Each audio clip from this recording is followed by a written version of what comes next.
Right now, on to the point. A historic community reduced to ashes. Nothing's ever gotten this close to us. While another gold rush town is spared from the destructive flames. Our first responders are I think they do an amazing job. A closer look at the wildfires sweeping through the foothills. Deaths rolled as suicides and the families who fight for answers. This bill will bring justice to Joanna Hunter and so many other victims. Tonight's conclusion of ABC 10's investigation, Hidden Homicides. Good evening. Thank you so much for joining us on To The Point. I'm Alex Bell. And tonight we continue our coverage of multiple wildfires still burning in the Sierra foothills in Tuolumne County. This 6.5 fire is the largest single fire of the so-called TCU September Lightning Complex fire. It started just yesterday morning and has burned more than nearly 7,000 acres. Evacuation orders are still in effect. ABC 10's Roxanne Elias has more on the devastation that's been left behind. As daylight hit Chinese camp Wednesday morning, the aftermath of the 6.5 fire was clearly visible. Thousands of acres burned and entire rows of homes reduced to rubble. It's sad and it's devastating. Everyone's just kind of in shock because it's not something that you would think would happen. Pete Tomeno and Abel Fonseca both evacuated their homes within minutes of being alerted by officials Tuesday afternoon. Pete and his wife live off of Red Hills Road, where most homes were destroyed. By the time we got onto the road, the neighbors behind me and next to me were on fire. Abel lives about a half a mile down the road on Maiden Lane. And when we spoke to both neighbors on Wednesday, both believed their homes would no longer be standing. We have no update. Our neighbor had a picture of her Ring camera across the street and the neighbor's house was on fire. My wife is the one that's struggling with all this right now. This was her dream, and she's just finished breast cancer treatments. So this was I was retiring in a year. So this was our place. So I don't know. Left with little hope, they asked ABC 10 to visit their properties and at least show them what was left. To their surprise, both Abel's and Pete's home were still standing and almost completely unharmed. Nice. What do you think? That's good. Oh, wow. Wow. Tony Davis, a spokesperson for CAL FIRE, says it's instances like this that their hard work pays off. Right now, she says more than 600 personnel are continuing to fight the 6.5 fire with all the resources they have. We're working on getting containment in. Now, speaking to containment on some of these fires, some of them are not accessible, right? So the accessible route is about 2 hours, and in steep, rugged terrain. It creates a challenge for firefighters. People living in the Calaveras County town of Murphys are feeling better about the firefight a day after the 2.7 fire started. Now, nearby staff at the Ironstone Winery spent the day assessing the damage after the fire came dangerously close to their structures. Ironstone's president says about 300 acres of their property was damaged, but the winery and all of their livestock was saved. The winery would like to reopen tomorrow, but it all depends on the fire progress and, of course, evacuations. All right, following up to a story that we brought to you last month, former press secretary to Assembly Speaker Robert Rivas is suing him and his brother, accusing them of corruption and retaliation. And this comes after she was fired from her job, alleging that she made inappropriate sexual comments to employees. Cynthia Moreno filed this lawsuit on Tuesday, claiming she was punished for reporting illegal campaign activity and misuse of taxpayer resources by Speaker Rivas and his brother, Rick Rivas. She claims the legislature's own workplace conduct unit backed up her harassment complaint against a former staffer, but instead of support, her duties were stripped. Now, Moreno accuses the Rivas brothers of using campaign funds, lobbying favors, and legislative deals for personal gain. She calls her firing a blatant retaliation for speaking out. Representatives for both Rivas brothers and the Assembly provided ABC 10 with statements, and they all deny her claims. Full statements will be posted on our website over at abc10.com. All right, still ahead on To The Point. One family's fight after their daughter's death was ruled a suicide is now forcing change statewide. We've had many hot days, lots of triple digits through the Labor Day weekend and the start of this week, but finally we are headed back towards seasonal tomorrow. All right, a lot happening with your weather. Let's get a check of it with meteorologist Brendan Minchef. Yeah, and we will start with a look at the fire in Tuolumne County. That's the 6.5 fire, almost 7,000 acres this evening, and there's quite a bit of smoke. You see the latest perimeter from Don Pedro Reservoir all the way up past Chinese Camp as of this evening. And again, lots of smoke from this fire and all of the 12 fires that make up the TCU September Lightning Complex fire. The biggest of those fires is the 6.5 fire down in Tuolumne County. The other one we've been watching closely, the 2.7 fire in Calaveras. That one burning near Murphy's. But like I said, a lot of smoke from this complex fire. So we're seeing poorer air quality across the mother lode, even into the foothills up in the Central Sierra. Places like Blue Canyon, Grass Valley, Placerville, all seeing some reduced air quality. Parts of Tahoe through the day have seen air quality go up and down. Not bad in the valley, and that's because that smoke, that wind has not been pushing that smoke in towards places like Sacramento, Stockton, and Modesto. Speaking of temperatures, we're in those mid-90s today as expected. That's a little warmer than average for the time of year, but there is better weather just around the corner. 95 in Sacramento at this hour, 93 in Stockton, 93 in Modesto, 80s in the foothills. Thursday morning, a mild start, upper 50s to low 60s, just a little bit warmer than normal, a little milder than normal to start Thursday morning. Thursday afternoon, though, we are back to seasonal. It's been quite a while since we've had some seasonal temperatures across Northern California. I've got upper 80s and low 90s tomorrow afternoon. I also have fewer thunderstorms in the forecast for the high country. In fact, as we go through Thursday afternoon, just some isolated storms down near 395 and the state line with Nevada. Here's some good news as well. 6 to 10 day climate outlook. That's September 9th through September 13th. Likely cooler across California and Oregon and Nevada and parts of Arizona and Utah. We will take that. So that means no more 90s, no more triple digits. We've got some 80s on the way, even down into the low 80s for the start of next week. Alex? All right, Brendan, thank you so much. Right after the break, her death was ruled a suicide, but her family says it was murder, and their fight for justice is now changing the law in California.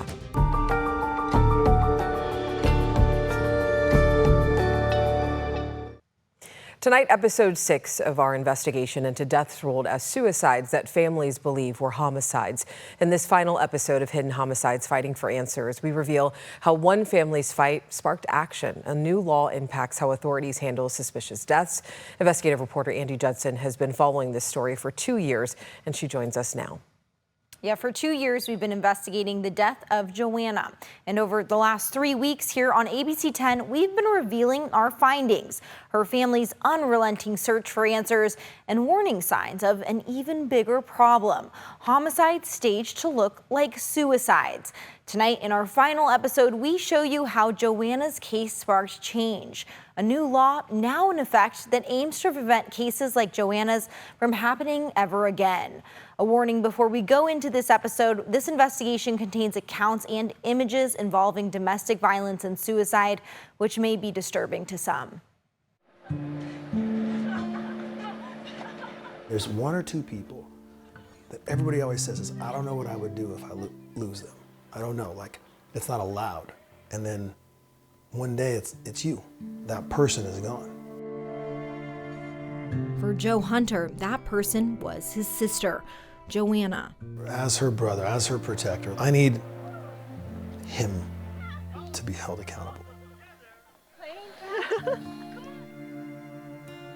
Joanna deserves that. I was and am appalled that they didn't investigate it as a homicide. It just angers me tremendously. I want you to know we're not giving up.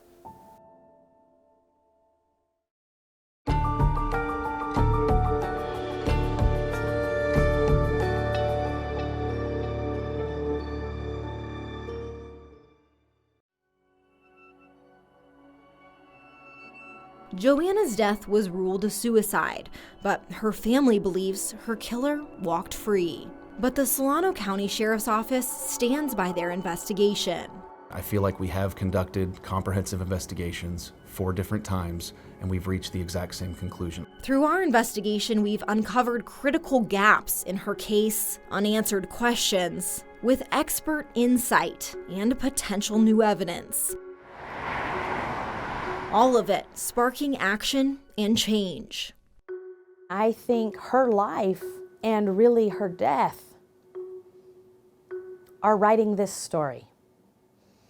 This is about her. Joanna's story, Senator Angelique Ashby says, exposes a bigger failure. She is the exact showcase of what we don't want to have happen.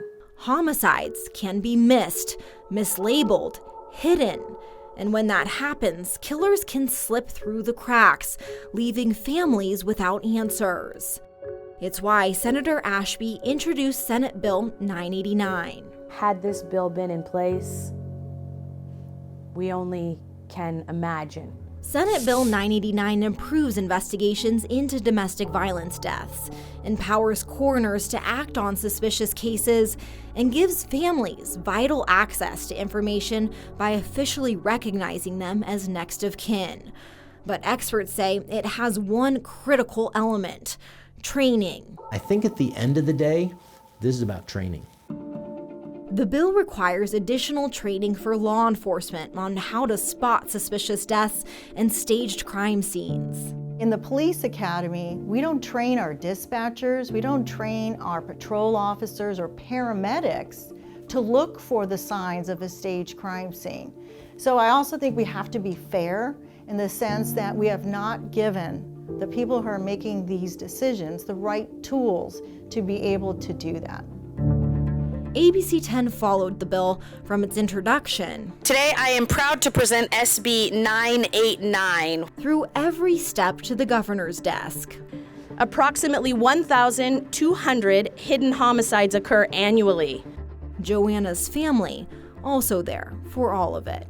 This bill will bring justice to Joanna Hunter and so many other victims. Including SB 989 enhances investigation protocols for domestic violence-related deaths. At its final hearing. All those vote who desire to vote. Joanna's mother watching as the bill passes unanimously. SB 989 honors the legacy of Joanna Hunter and her family, who has attended every single hearing to see its passage. Let's please give a heartfelt welcome to the Hunter family. I always had Joanna's picture. I wanted her to be there because she brought me there. She would be really happy. Do you feel like she's here today? Definitely, yeah. Called Joanna's Law, Senate Bill 989 became California law on January 1st, 2025, and could be the difference between questions and justice for other families. We'd like that to be her legacy, that you will be listened to, that this will not happen again to another victim and another family. With the law now in effect in California, ABC 10 set out to see what it looks like in practice. Today, for briefing training, we're going to be covering Joanna's Law, which is Senate Bill 989. Part of that training is this video. As first responders, that all of us. Now mandatory for every law enforcement agency in California, including the Citrus Heights Police Department. It gives those 10 factors to consider. 10 red flags that can signal a hidden homicide. Critical warning signs that those responding to a death scene can't afford to miss, especially patrol officers. They're the ones that are going out there first to these scenes. This law really requires us in those circumstances to take a closer look and vet out some pieces. It means checking for a history of domestic violence, interviewing family members, questioning neighbors, looking for any sign that something doesn't add up. I take these cases very seriously. At our department, I've enhanced the protocols so that I'm being contacted on these types of cases. Sometimes, he says, it's clear-cut. It's very clear. All of the evidence at the scene matches. Others, I ask questions, and if I can't make it make sense, then I roll my team in. Calling in his investigations unit for a more thorough look. In the 4 months since the law took effect and our interview took place, Master Sergeant Diaz says he's already seen a noticeable difference. I've already been contacted a handful of times, at least consulted on some of these cases, and we've responded out on 2 as a result of this law. You be the one who demands that this scene be investigated as a homicide. In Joanna's name, we ask that you do that. It really is imperative that we understand those 10 criterias and how it'll apply to these investigations for hidden homicide. While it's a step in the right direction, some say even more change is needed. Joanna's story is not really unfolding only in Sacramento. It's really unfolding across several states. And I'm hopeful that others will catch wind of this law and her story, because broader participation in this would protect more lives. The nonprofit Alliance for Hope International is currently working to get similar laws passed in New York, Illinois, and Oregon.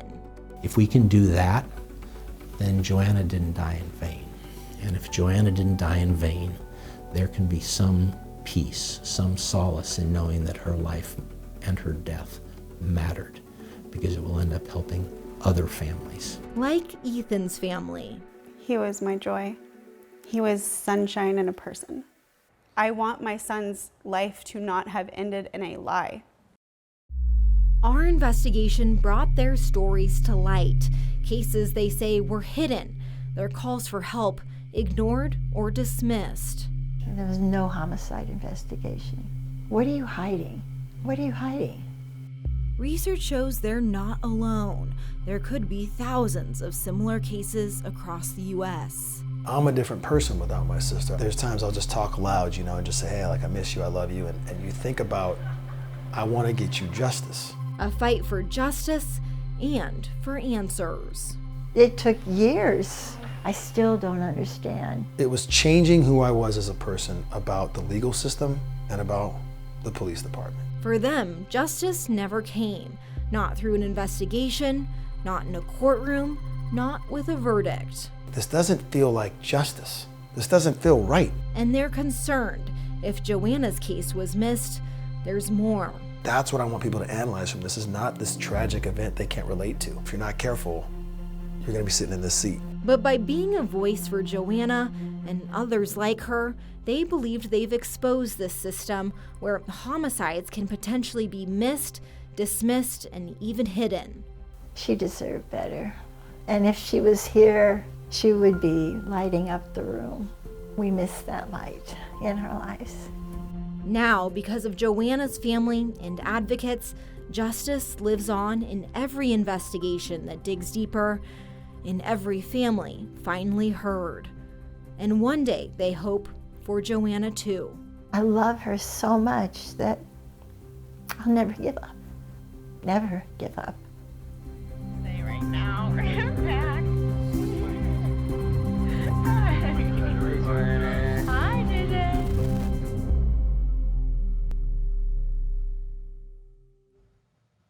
Joanna's family has not received the justice they hoped for in a courtroom, but through this new law, they say her legacy will live on, changing how deaths are investigated across California and potentially across the United States. And if you believe you've lost someone to a suspicious death ruled a suicide, you can contact the Alliance for Hope at allianceforhope.org/contact-us. Alex. Andy, thank you so much for bringing us this story. And if you've seen one of Andy's investigations, you know that your investigations have brought about some big change, even laws. But talk about why this one is different, why this one is big. Yeah, actually, Alex, this is the 5th law we've seen from our investigations here at ABC 10, at least for me, make true legislative change here in California. But what makes this one different is we followed that family. And you saw how powerful it was when you saw Patricia see that the law was passed. So to see it make an impact, not just legislatively, but firsthand for families, for that family, it was just incredible. And then we've, heard from other families who said it's also already helped them be more transparent, get more information on their cases. So really seeing it make that big impact on a local level for one family at a time. Yeah. All right, Andy, thank you so much for bringing this again. And if you do want to check out Andy's full investigation, we do have it right now on our ABC 10 Plus TV streaming app. You can watch all 6 episodes of Hidden Homicides, Fighting for Answers. Just go to News, then Investigations, and click Hidden Homicides. We'll be right back after this break.